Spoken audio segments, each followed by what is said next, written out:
இயேசுவின் இனிய நாமத்தில் வாழ்த்துக்கள். மீண்டுமாக தொழிற்கும் வசனம் நிகழ்ச்சிக்கு உங்களை அன்போடு வரவேற்கிறேன். மற்றும் ஒரு செய்தியோடு உங்களை சந்திக்கிறதுல மிக்க மகிழ்ச்சி. இன்றைக்கு உள்ள செய்தியின் தலைப்பு, இப்பிரபஞ்சத்தின் மையம் நானே. Am I the center of the universe? அதாவது இந்த உலகம், அண்ட சராசரம் எல்லாமே என்னை சுற்றி தான் சுத்திட்டு இருக்குதா? ஏன்னா பலர் நம்ம அப்படிதான் நினைச்சிட்டு இருக்கோம். இந்த உலகம் மற்ற எல்லாமே என்னை சுத்தி தான் இயங்குது. நான் எனக்குரியது, எனக்குரிய விருப்பம், என்னுடைய விருப்பத்துக்கு பிறகுதான் மற்றது எல்லாமே அப்படிங்கிற மாதிரி நம்மை சுற்றியே எல்லாமே இயங்குதுன்னு நம்ம நினைச்சிட்டு இருக்கோம். ஆனா இது ஆண்டவரை அறியாதவர்கள் மட்டுமல்ல, பேர் கிறிஸ்தவர்கள் மட்டுமல்ல, விசுவாசிகள் என்று சொல்லுகிற மக்கள் கூட இப்படித்தான் ஒரு நிலைமையில இருக்கிறோம். முக்காவாசி நேரம் உலகம் என்னை சுற்றி இயங்குதுன்னு நினைச்சிட்டு இருக்கோம். ஆனா வேத வசனம் இதுக்கு நேர் மாறான காரியங்களை சொல்லுது. அதாவது நான், என் விருப்பம், என் சித்தம் அப்படிங்கிறது சாக வேண்டும் அப்படின்னு சொல்லுது வேதவசனம். அது ரொம்ப ஒரு சீரியஸான ஒரு காரியம். நம்ம கூட ஆனா பாடல்கள் கூட இப்படிப்பட்ட பாட்டு கூட பாடுறோம். பிறர் வாழ வேண்டுமெனில் நான் சாக வேண்டும், நான் சாக வேண்டுமெனில் அவர் வாழ வேண்டும், என்னில் இயேசு தினம் வாழ வேண்டும் அப்படின்னு சொல்லி ஒரு பாட்டு இருக்கு. எத்தனை பேருக்கு தெரியுமா தெரியல. இன்னும் ஒரு சாதாரணமா அனைவரும் பயன்படுத்துற ஒரு பாட்டு, உம் சித்தம் போல் நீர் நடத்தும் கர்த்தாவே நீர் நித்தம் என்னை. அதாவது என் சித்தம் வேண்டாம் ஆண்டவரே, உம்முடைய சித்தம்தான். இந்த பாட்டை நம்ம ரொம்ப அழகா பாடிடுவோம். அர்ப்பணித்தேன் என்னை முற்றிலுமாயின்னு பாடிடுவோம். ஆனா ஒரு சின்ன காரியம் வரும்போது கூட, ஒரு டிவி பார்க்குற காரியம் கூட, நான் என்கிற ஒரு காரியத்தை விட்டுட்டு மற்றவங்கன்ற அந்த எண்ணம் வரவே மாட்டேங்குது. ஏன்னா இது ஏதோ ஒரு நேரம் நடக்கிற நிகழ்ச்சி இல்லை, ஒரு நாள்ல எல்லா நேரமும் இந்த நான் என்கிற காரியம் நம்மளை தலை தூக்கிக்கிட்டே இருக்கு நம்மகிட்ட இருந்து. இது எந்த இடத்துல இருக்கு? அந்த நான், என் விருப்பம், அதாவது வில் அப்படின்னு இங்கிலீஷ்ல சொல்லுவாங்க. தமிழ்ல சித்தம் அப்படிங்கிறது எந்த இடத்துல இருக்குன்னா, நம்முடைய சரீரத்துல இல்ல, நம்முடைய ஆத்மாங்கிற இடத்துலதான் இருக்குது. அதாவது நம்முடைய மனம், நம்முடைய விருப்பம், உணர்ச்சிகள், இவைகள் எல்லாம் ஆத்மால இருக்குது. ஆவியில ஆண்டவர் இருக்கிறாரு, உள்ளுக்குள்ள அவர் இருக்கிறாரு, அவருக்குள்ள எல்லா நன்மையான எல்லா காரியங்களும் இருக்குது. ஆனா இந்த ஆத்மாவில இருக்கிற அந்த விருப்பம், என்னுடைய சித்தம், அது நான் ஒவ்வொரு நாளும் சரண்டர் பண்ண வேண்டி இருக்குது. அவர்கிட்ட நான் அடிபணிய வேண்டியிருக்கு. அது சாக வேண்டி இருக்குது. ஏன்னா ஆண்டவர் நமக்கு ஃப்ரீ வில் கொடுத்திருக்காரு, சுய சித்தம் கொடுத்திருக்காரு. அந்த ஃப்ரீ வில்ல அவரா நம்மளை திருப்ப மாட்டாரு. ஆண்டவரை ஏற்றுக்கொண்ட ஒவ்வொருவரும் இன்னும் அந்த ஃப்ரீ வில்லோட தான் இயங்கிக்கிட்டு இருக்கோம். ஆண்டவரை ஏற்றுக்கொண்ட பிறகு அந்த சித்தம்ங்கிறத அவர் எடுத்துட்டாரு அப்படின்னு கிடையாது. இன்னும் சின்ன காரியத்தை கூட யோசித்து பாருங்களேன். நம்ம போடுற ட்ரெஸ் முதற்கொண்டு, நம்ம சாப்பிட்ற ஆகாரம் முதற்கொண்டு நம்ம விரும்பிதான் செய்யறோம் ஒழிய, யாரும் ஆண்டவர் நம்மளை கம்பல் பண்றதுனால அது செய்யறோம்னு கிடையவே கிடையாது. சில நேரங்கள்ல ஆண்டவருக்காக இதெல்லாம் நான் விட்டுருக்கேன் அப்படின்னு சொல்றவங்க கூட மற்ற சில காரியங்களிலே அவருடைய சுய விருப்பத்தை நிலைநாட்டுறதை நம்ம பாக்குறோம். அதனால ஏன்னா இந்த உலகத்திலே மனுஷன் பிறக்கும் போதே, குழந்தைய பிறக்கும் போதே தான் என்கிற ஒரு காரியம் வந்துருது. கத்தி கதறி என்னுடைய தேவை சந்திக்கப்பட வேண்டும்ன்றதுல அந்த குழந்தை குறியா இருக்குது. ஆனா அது குழந்தையா இருக்கிற வரைக்கும் தெரியல. பெருசா வளர வளரவும் அதே ஒரு போக்கு வந்து கொண்டேதான் இருக்குது. அப்போ இந்த ஆத்துமாவில இருக்கிற நம்முடைய விருப்பம் ஆண்டோட விருப்பத்துக்கு அடிபணிய வேண்டும். ஏன்னா அந்த விருப்பம் தான், அதாவது சுய சித்தம்ங்கிறது தான் நம்முடைய சிங்காசனத்துல அமர்ந்து கொண்டு நாம் என்கிற அந்த இடத்தை ஆக்கிரமித்து நம்மை ஆளுகை செய்கிறது, நம்முடைய தீர்மானங்களை எடுக்கிறது. என்ன செய்யணும், என்ன செய்யக்கூடாது, இதை செய்யலாமா வேண்டாமா, எல்லாவற்றையும் அது ஆளுகை செய்கிறது. இப்போ இவை எல்லாமே சாக வேண்டும் அப்படின்னா என்ன அர்த்தம்? தேவனுக்கு அர்ப்பணிக்கப்பட வேண்டும் நான் சொன்னேன். ஆவியானவரின் ஆளுகைக்கு அடிபணிய வேண்டும். எப்படி நம்முடைய மனம் தேவனுடைய எண்ணங்களாக மாற வேண்டுமோ, அதே மாதிரி நம்முடைய சித்தம், அதாவது நம்முடைய விருப்பம் தேவனுடைய விருப்பமாக மாற வேண்டும். அதுதான் ஆவியினால் நடத்தப்படுதல். ஏன்னா உள்ள இருக்கிற ஆவியினாலே, தேவ ஆவியினாலே நாம் நம்முடைய உணர்ச்சிகளும் நம்முடைய விருப்பமும் நம்முடைய மனமும் நடத்தப்படுவதுதான் ஆவியில நடத்தப்படுறது. அதாவது ஆவி தலைமை தாங்க வேண்டுமே ஒழிய மாம்சமும் நம்முடைய விருப்பமும் தலைமை தாங்கக்கூடாது அப்படிங்கிறதுதான் இந்த காரியம். இப்போ நம்ம இந்த பிரபஞ்சத்தின் மையம், நம்ம மையப்புள்ளி நம்மளை சுற்றியா எல்லாம் இயங்குது. ஆனா வேத வசனத்தின்படி ஆவிக்குரியவர்கள் எப்படி இருக்க வேண்டும் என்று சில காரியங்களை இன்னைக்கு நம்ம பார்க்க போறோம். முதலாவது, நான் ஜீவபலி. I am a living sacrifice. இப்படி இருக்க சகோதரரே, ரோமர் 12:1, நீங்கள் உங்கள் சரீரங்களை பரிசுத்தமும் தேவனுக்கு பிரியமான ஜீவபலியாக ஒப்புக் கொடுக்க வேண்டும் என்று தேவனுடைய இரக்கங்களை முன்னிட்டு உங்களை வேண்டிக் கொள்கிறேன். இதுவே நீங்கள் செய்யத்தக்க புத்தியுள்ள ஆராதனை. எப்படி கொடுக்கணுமா? பரிசுத்தமும் தேவனுக்கு பிரியமான ஜீவபலியாக கொடுக்கணுமா? ஜீவபலி அப்படிங்கும்போதே இது கொஞ்சம் வித்தியாசமா இருக்கு. நீங்க யோசித்து பாக்குறது கிடையாது. பாட்டு பாடுறோம், என்ன ஜீவபலியா? ஜீவபலின்னா என்னது? பலினாலே அது கொல்லப்பட வேண்டும். ஆனா ஜீவபலினா அது உயிரோட தான் இருக்கணும். ஆனா அதே நேரம் பலியாக கொடுக்க வேண்டும் அப்படின்னா என்ன அர்த்தம்?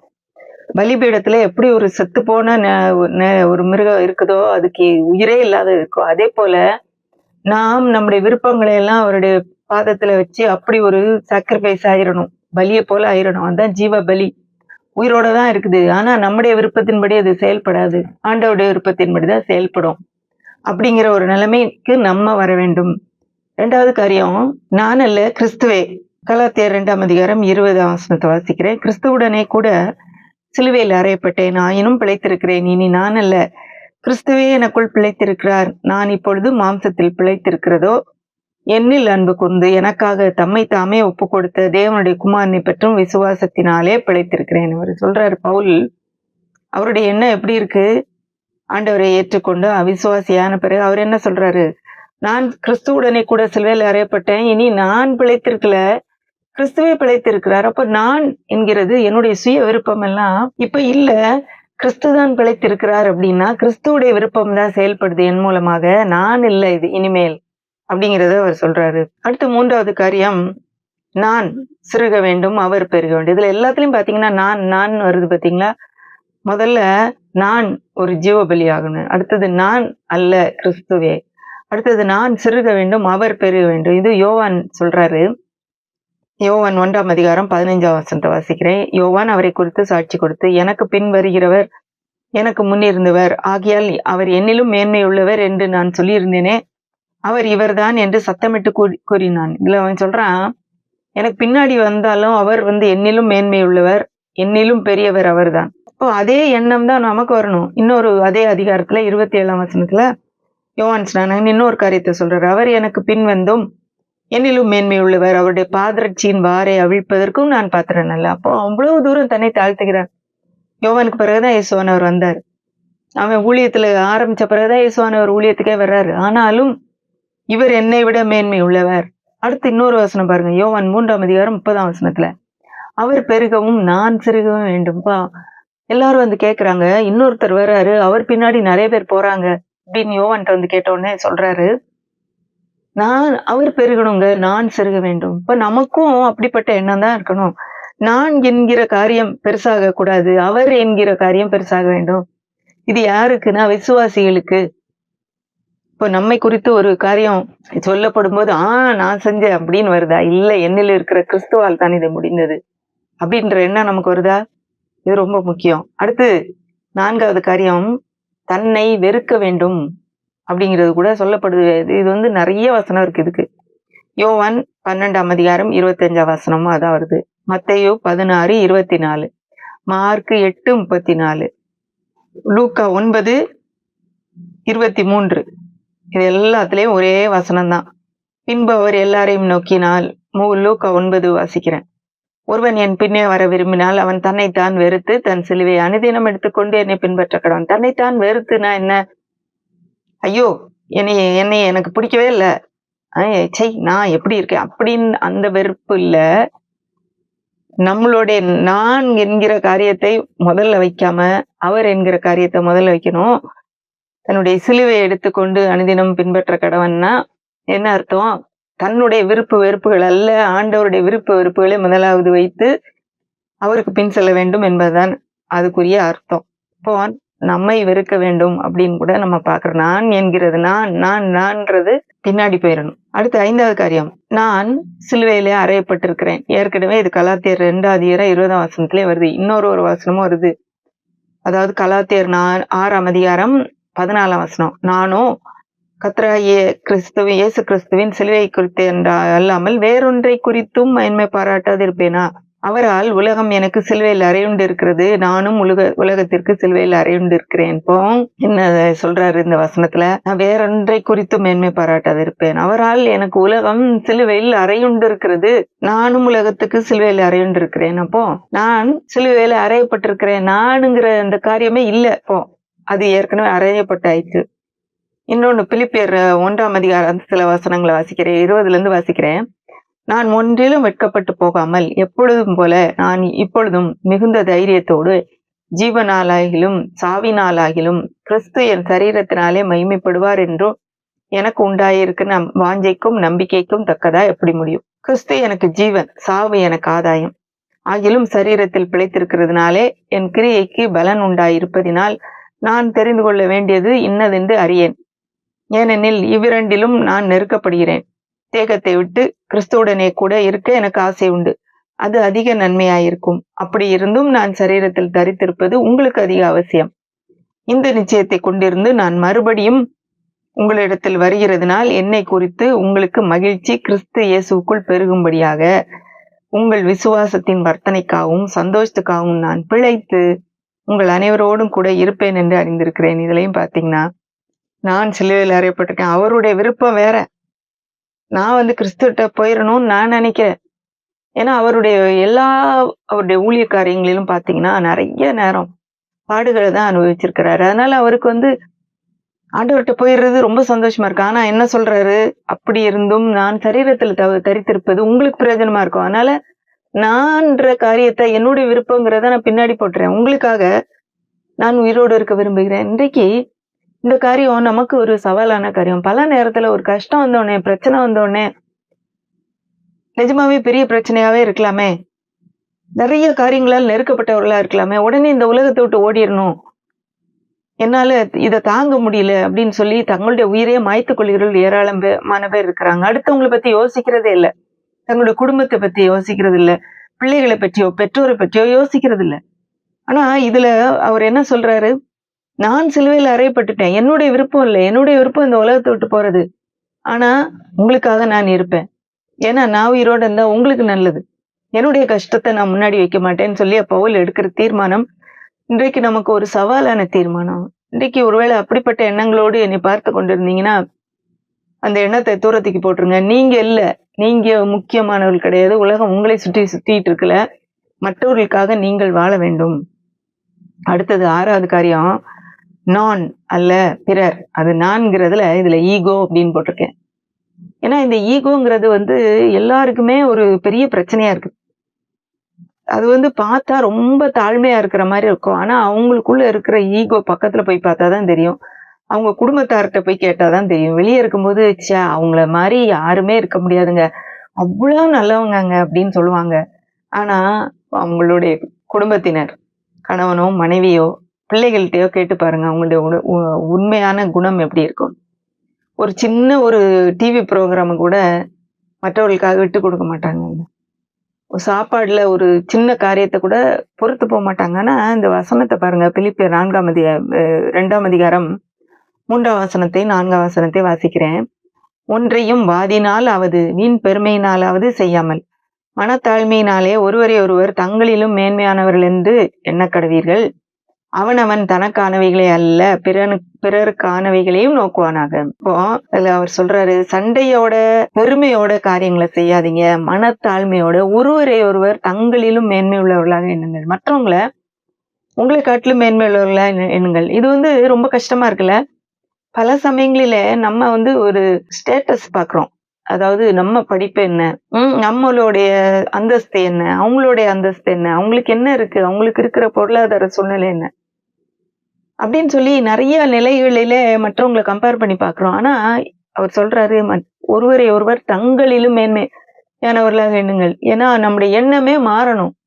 நான் அப்படிங்கிறது பின்னாடி போயிட்டு அவங்க நம்மளை விட மேன்மையானவர்களாக கிறிஸ்து பாக்குறாரு, அதனால அப்படியே பார்ப்பேன். அடுத்தது, அவனவன் தனக்கானவைகளை அல்ல பிறருக்கானவைகளையும் நோக்குவானாக. ஏன்னா நமக்கானவைகளை மட்டும் நோக்கிக்கிட்டு இருக்க வேண்டாம், பிறருக்கானவைகளையும் நோக்கணும். நான்கிறது அந்த சிறு குழந்தை பருவத்தோட முடிஞ்சு போயிடணும். வளர வளர மற்றவர்களை பார்த்து மற்றவர்களுக்காக நாம் செய்ய வேண்டும் என்கிற காரியங்கள் வளர வேண்டும். இது பல சமயங்களிலே அதாவது முதிர்ந்த வயதானவங்க ஆனா கூட அந்த நான்கிற காரியம், எனக்கு வேண்டும் என்கிற காரியம் போமாட்டேங்குது. முதல்ல அவங்களுடைய தேவை நிறைவேற்றாம மற்றவங்களுக்கு ஏதாவது குடுக்க முடியல. மற்றவங்கள சரி நீங்க எடுத்துக்கோங்க அப்படின்னு சொல்லி விட்டு குடுக்க முடியல. ஆனா இதெல்லாம் ஆண்டவர் விரும்புகிற காரியம். விட்டு குடுக்கிறது, மனத்தாழ்மையா இருக்கிறது, மற்றவர்களை மேன்மையா எண்றது, இதெல்லாம் என்னன்னு பார்த்தீங்கன்னா, இதுதான் நான் சாகுறது. அதாவது சரீரத்தின்படி சாகுறது கிடையாது. நான் என்கிற அந்த ஆத்மாவில இருக்கிற அந்த காரியம், அதாவது ஒரு சுயம் அப்படிங்கிறது சாக வேண்டும். பிறரை உயர்வாக எண்ண வேண்டும், மேன்மையாக எண்ண வேண்டும்.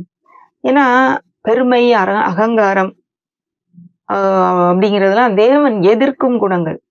மற்றதெல்லாம் ஆண்டவர் இப்படி ஃபுல்லா எதிர்த்து நிக்கிறாரா அப்படின்னு தெரியல. ஆனா இந்த அதாவது பெருமையை பத்தி 2 வசனங்கள் இருக்கு. 1 பேதுரு 5:5ல அந்தபடி இளைஞரே மூப்பருக்கு கீழ்ப்படியுங்கள். நீங்கள் எல்லாரும் ஒருவருக்கொருவர் கீழ்ப்படிந்து மனத்தாழ்மையை அழிந்து கொள்ளுங்கள். பெருமை உள்ளவர்களுக்கு தேவன் எதிர்த்து நிற்கிறார். தாழ்மை உள்ளவர்களுக்கு கிருபை அளிக்கிறார்.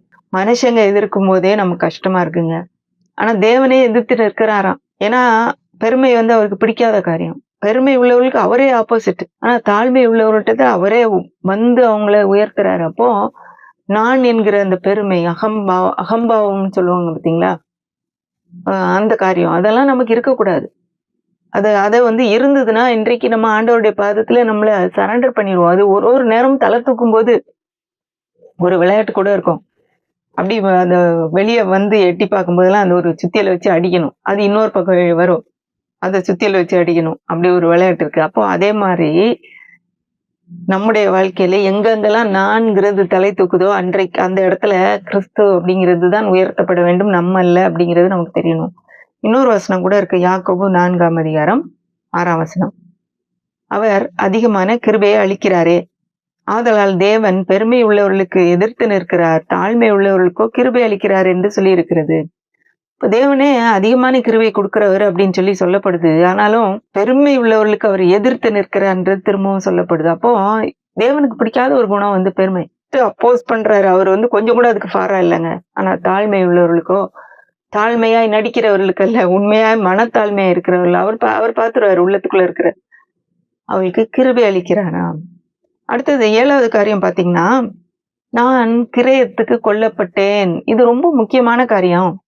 விசுவாசிகள் ஆகிய ஒவ்வொருவரும் யார் யார் என் ஆண்டவரை ஏற்றுக்கொண்டவர்கள் இருக்கிறீங்களோ, ஆண்டவரே என்னுடைய உள்ளத்துக்குள்ள வாங்க, நான் என்னை முற்றிலுமாக உங்கள்கிட்ட கொடுக்குறேன். என்னால என்னுடைய வாழ்க்கையை நடத்த முடியாது. என்னுடைய பாவ பழக்கங்களிலிருந்து என்னால விடுதலை பெற முடியல. என்னுடைய தண்டனைக்கு நீங்க பலியாயிட்டீங்க. அதனால நான் உங்களை நம்புறேன்னு சொல்லி யாரெல்லாம் அவரை விசுவாசித்து ஏற்றுக்கொண்டார்களோ அவர்களுக்கெல்லாம் ஒரு கிரயம் கொடுக்கப்பட்டிருக்கிறது. இயேசு கிறிஸ்துவின் ரத்தமாகிய கிரயம் கொடுக்கப்பட்டு, அத விலையாக கொடுக்கப்பட்டு நம்மள வாங்கியிருக்காரு. இப்ப நம்ம நமக்கு சொந்தம் அல்ல. விசுவாசிகள் கூட நினைச்சிட்டு இருக்கோம், என்ன நம்ம நமக்கு தான் சொந்தம். இந்த வாழ்க்கை என்னுடையது, என்னுடைய பணம் என்னுடையது, என்னுடைய குடும்பத்துல உள்ளவங்க என்னுடையவர்கள், பிள்ளைங்க என்னுடையவர்கள், என்ன வேணாலும் என் இஷ்டப்படி நடப்பேன்னு நம்ம நினைச்சிட்டு இருக்கோம். ஆனா வசனம் தெளிவா சொல்லுது, நாம் கிரயத்துக்கு கொல்லப்பட்டோம். வசனத்தை வாசிக்கிறேன். 1 கொரிந்தியர் 6ஆம் அதிகாரம் 19ஆம் வசனம். உங்கள் சரீரமானது நீங்கள் தேவனாலே பெற்றும் உங்களில் தங்கியும் இருக்கிற பரிசுத்த ஆவியினுடைய ஆலயமாய் இருக்கிறது என்றும் நீங்கள் உங்களுடையவர்கள் அல்லவென்றும் அறியீர்களா? சரீரத்தை கூட சொல்லியிருக்கு. அப்போ ஆண்டவர் ஆவியில இருக்கிறாரு. ஆனா எல்லாவற்றையும் சேர்த்து அவர் வாங்கி இருக்கிறாரு. சரீரத்தையும் சேர்த்து வாங்கி இருக்கிறாரு. தேவனாலே பெற்ற சரீரம் இது நீங்களா வந்துடலங்க. அவர் கொடுத்த சரீரம். உங்களில் தங்கி இருக்கிற பரிசுத்த ஆவியினுடைய ஆலயம். நீங்கள் உங்களுடையவர்கள் அல்ல. இது என்னுடையது. இது ஏன் உடம்பு. நான் என்ன வேணாலும் சாப்பிடுவேன், எப்படி வேணாலும் நடந்துக்குவேன், எதை வந்தாலும் பேசுவேன். இது ஆண்டவரை அறியாதவர்கள் செய்யலாம். ஏன்னா அவங்களுக்கு தெரியல. ஆனா ஆண்டவரை அறிந்து அவரை ஏற்றுக்கொண்டவர்கள் கிரயத்துக்கு கொல்லப்பட்டிருக்கிறீர்கள். நாம் நம்முடைய சொந்தவர்கள் அல்ல, நமக்கு சொந்தமானவர்கள் அல்ல. நீ உனக்கு சொந்தம் அல்லவேன்னு பாட்டு பாடுறமே. நாம் மீட்கப்பட்ட பிறகு நமக்கு சொந்தமானவர்களே கிடையாது. நம்முடைய உரிமையாளர் ஒருவர் இருக்கிறார். அடுத்து இன்னொரு வசனம் பாருங்களேன். 1 கொரிந்தியர் 7ஆம் அதிகாரம் 23ஆம் வசனம். நீங்கள் கிரயத்துக்கு கொல்லப்பட்டீர்கள், மனுஷருக்கு அடிமைகளாகாதிருங்கள். ஒருத்தர் நம்மளுக்கு விலை கொடுத்து வாங்கிட்டாரு. திரும்ப போய் இன்னொருத்தவங்களுக்கு போய் அடிமை ஆயிராதீங்க. ஏன்னா நீங்க இப்ப அடிமைகள் அல்ல. நீங்க சுயாதீனமானவர்கள். ஆனா இன்னொருத்தருக்கு யாருக்கு உரிமையானவர்கள்? தேவனுக்கு உரிமையானவர்கள். அவர் கிரயம் கொடுத்து வாங்கிட்டாரு. இது லேஸ்பட்ட கிரயம் இல்ல. விலை கொடுத்து வாங்கி இருக்கிறாரு. அப்போ இந்த காரியம் வந்து நமக்குள்ளே போகணும். நான் கிரயத்துக்கு கொல்லப்பட்டேன். இதுவுமே பாத்தீங்கன்னா, நான்கிறது நம்மளே நமக்கு சொந்தம் இல்லன்றத நமக்கு புரியணும். இன்னொரு வசனம் கூட ஆச்சரியமான ஒரு வசனம் இருக்கு. பிலிப்பியர் 2ஆம் அதிகாரம் 11ஆம் வசனம். ஏனெனில் தேவனே தம்முடைய தயவுள்ள சித்தத்தின்படி விருப்பத்தையும் செய்கையையும் உங்களில் உண்டாக்குறவராய் இருக்கிறார். இப்போ ஆண்டவருடைய பிள்ளைகளாகிய நமக்கு நம்முடைய உள்ளுக்குள்ள விருப்பமும் செய்கையும் அவரே உண்டாக்குறாராங்க. அப்போ நம்முடைய ஆத்மாவில இருக்கிற அந்த விருப்பம், அதாவது சித்தம் வந்து என்ன விருப்பத்தை கொடுக்கும்னா, தேவனுடைய விருப்பத்தை கொடுக்கும். பல சமயங்கள்ல நம்முடைய விருப்பமும் இருக்கும் அதுல. ஆனா நமக்கு தெரியணும் எது தேவனுடைய விருப்பம்னு. ஏன்னா நமக்கு ஆண்டவருடைய பிள்ளைங்க கண்டிப்பா நமக்கு தெரியும். ஆண்டவர் சில நேரம் சொல்லலாம், போய் ஜெபம் பண்ணு அப்படின்னு உள்ளுக்குள்ள ஒரு விருப்பம் வரலாம். இப்ப இந்த நல்ல நேரம் இருக்குது, அமைதியான நேரம், போய் நல்லா ஜெபிக்கலாமே, வேதத்தை எடுத்து வாசிக்கலாமே அப்படின்னு ஒரு விருப்பம் வரும். இந்த விருப்பத்தை யார் கொடுத்திருப்பாருன்னு நினைக்கிறீங்க?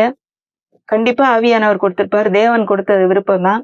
அப்போ நம்ம அதை செயல்படுத்தும் போது அவரே அந்த விருப்பத்தை அதை கொடுக்குறாரு. பல சமயங்கள்ல அந்த விருப்பத்தை நம்முடைய சுய விருப்பத்தை வச்சு அமைக்கிறோம். ஐயோ இப்ப வந்து முடியாதுங்க, சும்மா இந்த எவ்வளவு இன்ட்ரெஸ்டிங்கா இருக்கு, இந்த கதை பேசுறது எவ்வளவு நல்லா இருக்கு, எனக்கு வேற வேலை இருக்கு, அப்படி எதையாவது சொல்லி நம்ம வந்து அப்படியே நேரத்தை போக்கிடுறோம். அப்போ அவருடைய விருப்பத்தை நம்ம செயல்படுத்துவதற்கு நம்ம அனுமதிக்கல. ஆண்டவர் வந்து ஒரு ஜென்டில்மேன். அவர் வந்து நம்மளை கழுத்தை பிடிச்சு தள்ளுறவரே கிடையாது. இன்றைக்கு ஆண்டவரை ஏற்றுக்கொண்டிருக்கிறவங்க எல்லாருமே அவருடைய சுய விருப்பத்தின்படிதான் ஆண்டவரை ஏற்றுக்கொண்டிருக்கிறோம். அவர் யாரையும் தள்ளி என்கிட்ட வாங்க அப்படின்னு சொல்றது கிடையாது. அவர் இன்வைட் பண்றாரு, வாங்க, நான் உங்களுக்கு இளைப்பாறுதல் தருவேன், உங்களுக்கு ஆறுதல் தருவேன், சமாதானம் தருவேன்னு சொல்றாரு. அதை நம்ம ஏற்றுக்கொண்டு வந்திருக்கிறோம். அதுக்கு பிறகும் நம்முடைய சுய விருப்பங்களுக்கு, நம்முடைய சாய்ஸஸ்க்கு, நம்முடைய தீர்மானங்களுக்கு, நம்முடைய தேர்ந்தெடுப்புகளுக்கு அவர் மதிப்பு கொடுக்கிறார். எவ்வளவு தூரம் நம்முடைய தேர்ந்தெடுப்புகளை அவருடைய சித்தத்துக்கு ஏற்றாற் போல நம்ம அலைன் பண்றோமோ, அதை வந்து இணைக்கிறோமோ, அதே நேர்கோட்டில இசைந்து செல்கிறோமோ, அவ்வளவு தூரம் நம்முடைய வாழ்க்கையில வெற்றியா நம்ம வாழ முடியும். நம்முடைய பர்பஸ், நம்முடைய நோக்கத்தை நிறைவேற்ற முடியும்.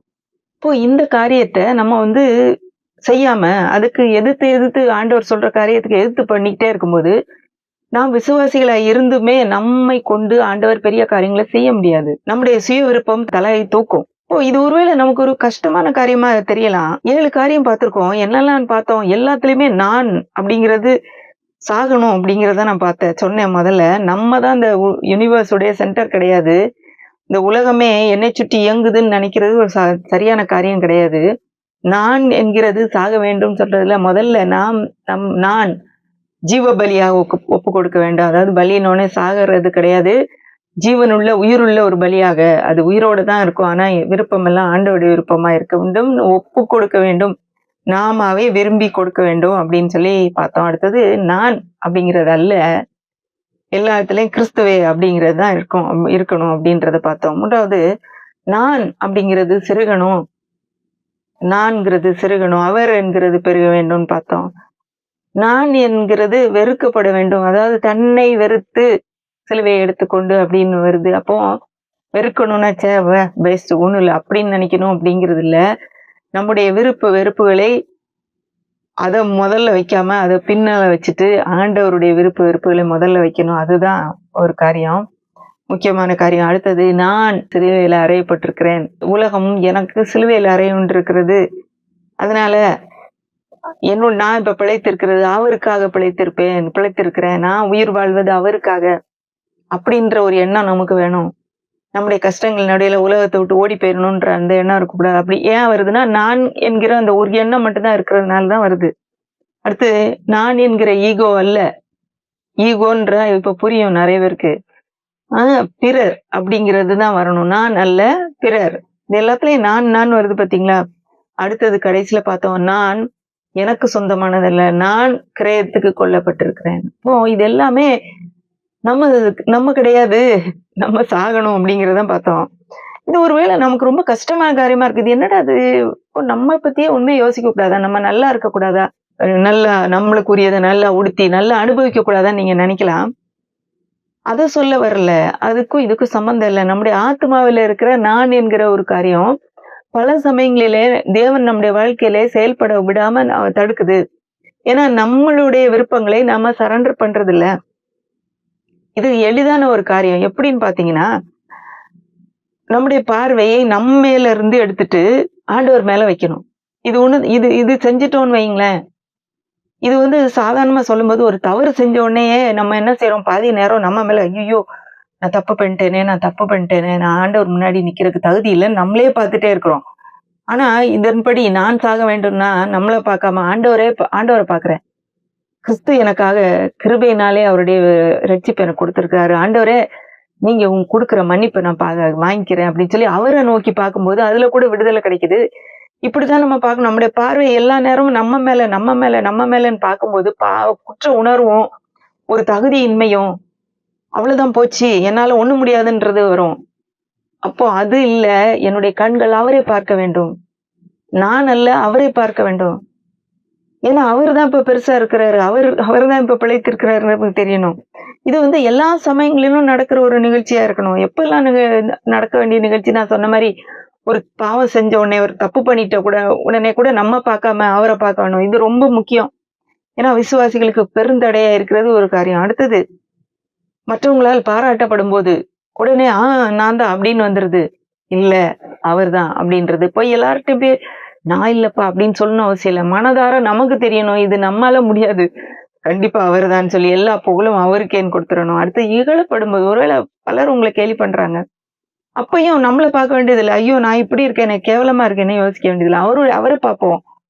அவர் என்னை நேசிக்கிறார். அது போதுமே எனக்கு. அப்படி நம்முடைய கண்கள நம்ம அவருக்கு நேரா மாற்றலாம். ஏன்னா, இப்படி காரியங்கள் கூட என்ன செய்யுது, நான் என்கிற அந்த சுய காரியமா போயிருது. நம்மளுடைய கான்சன்ட்ரேஷன்ல நம்ம மேல வந்துருது. அடுத்து ஒரு பிரச்சனை வரும்போதும், ஐயோ! நானு எப்படி இந்த பிரச்சனைய அப்படி தீர்ப்பேன் அப்படின்னு நம்ம நினைக்கிறத விட்டுட்டு, கர்த்தர் என் கூட இருக்கிறாரு. அவர பார்க்கும்போது, அவர் மேல் கண்கள் போகும்போது, கர்த்தர் என் கூட இருக்கிறாரு. அவர் என்னோட இருக்கும்போது எவ்வளவு பெரிய மதிலை நான் தாண்டுவேன்னு சொன்ன தாவீத மாரி நம்ம முடியும். அடுத்தது மகிழ்ச்சியா இருக்கும்போதும், ஆ அப்படின்னு சொல்லி நான் நினைக்கும்போது, கர்த்தர் என் கூட இருக்கிறாரு. அவரே என்னுடைய மகிழ்ச்சி. அவரே என்னுடைய பலன்னு சொல்லி நம்ம நினைக்கலாம். அதே மாரி துக்கமா இருக்கும்போதும், ரொம்ப சோகமா இருக்கும்போதும், நெறைய காரியங்கள இழந்து, குடும்பத்திலே ஒரு பயங்கரமான ஒரு தோல்வி, வெறுமை அப்படிப்பட்ட நேரத்துல கூட, நம்மளையே பார்த்து, ஐயோ! எனக்கு இப்படி நடந்துருச்சேன்னு நம்ம பார்த்துட்டே இருக்கும்போது, அதுலருந்து வெளிய வர்றதுக்கு வாய்ப்பே இல்ல. அப்போ கூட நம்முடைய கண்களை அவர் மேல் வைக்கும்போது, நம்ம சீக்கிரமா அவர் நம்மோட இருக்கிறார். நம்ம தனியா இல்ல. இந்த சூழ்நிலை கடந்து வரும்போது, அவர் கூட இருந்து என்னை நடத்துவார்ன்ற ஒரு விசுவாசம் வரும். நம்ம அந்த சூழ்நிலையும் மேற்கொண்டு மற்றவர்களுக்கு ஆசீர்வாதமாக நாம் செய்ய வேண்டிய காரியங்கள தைரியமா செய்றதுக்கு நம்ம முன்னேறி முடியும். நிறைவு இருக்கும்போது, எல்லாம் சந்தோஷமா இருக்கு. அப்பயும் நான் நினைக்காம, கர்த்தர் தான் என்னுடைய நிறைவு. அவர் தான் எனக்கு நிறைவா குடுத்திருக்கிறாருன்னு சொல்லி அவர் மேல கண்கள் போகணும். அதே மாரி குறைவு இருக்கும்போதும், கிறிஸ்து என்னுடைய எல்லா குறைவையும் நிறைவாக்குவார்ன்ற அந்த விசுவாச கண்களினாலே அவர பார்க்க வேண்டும். சுகமா இருக்கும்போதும், கர்த்தர் எனக்கு குடுத்த சுகத்துக்காக நன்றின்னு அப்பயும் அவர பார்க்கலாம். சுகஹீனமா இருக்கும்போதும், வியாதியின் போதும், அவர் என்னுடைய பரிகாரி என்று சொல்லி அவரே பார்க்கலாம். அப்போ எப்படி நம்ம நான்கிறத எப்படி மாற்றணும் பார்த்தீங்களா? ஈஸியா முடியுதுல. இப்போ நம்ம சாகணும், அவர் வாழணும். என்னுடைய சித்தம் அல்ல, உம்முடைய சித்தம் என்று அர்ப்பணிப்பதற்கு இது ஒரு தொடர் நிகழ்ச்சி. ஒரு எல்லா நேரமும் ஒரு நாளின் எல்லா டைமும் என்னென்ன தீர்மானங்கள் எடுத்தாலும் சரி, என்ன காரியங்கள யோசித்தாலும் சரி, எங்க போனாலும் சரி, வந்தாலும் சரி, ஒவ்வொரு காரியத்திலும் நான் என்கிற காரியம் வரும்போதெல்லாம், அதை அதை எப்படி டீல் பண்ணணும் அப்படிங்கிறதுக்கு வசனங்களும் பார்த்தோம். அதுக்கு போல அதை எப்படி பிராக்டிகலா எளிதாக நம்ம செய்ய முடியும் அப்படிங்கிறதுக்கு முக்கியமான காரியம், கண்கள் நம்ம மேல இருந்து அவர் மேல் நோக்க வேண்டும், அவர் மேல் போக வேண்டும். முக்கியமாக தவறு செய்யாதவர்கள் யாருமே இல்ல. கண்டிப்பா ஒரு சின்ன காரியமாவது செய்வோம். தவறான காரியங்கள பேசியிருப்போம். ஒரு தெரியாம எதையாவது செஞ்சிருப்போம். அப்போ உடனடியாக ஐயோ! ஐயோன்னு நம்மளையே சொல்லிட்டு இருக்கப்பலாம் கண்கள் அவர் மேல் போக வேண்டும். இன்றைக்கு பார்த்த இந்த காரியங்களெல்லாம் செய்ற கண்டிப்பா ஆண்டவர் உதவி செய்வார். ஏன்னா, இது ரொம்ப முக்கியமான காரியம். இந்த பிரபஞ்சத்தின் நடுவிலே மையம் நம்ம அல்ல. கிறிஸ்து தான் மையமா வச்சு அதிலே நம்ம இருக்கிறோம்னு போகும்போது, இந்த நான் என்கிற அந்த சுயத்தை நாம் வெற்றி கொண்டு அநேகருக்கு ஆசீர்வாதமாக வாழ முடியும். அப்படியே கர்த்தர் உங்களை ஆசீர்வதிப்பாராக. ஆமென்.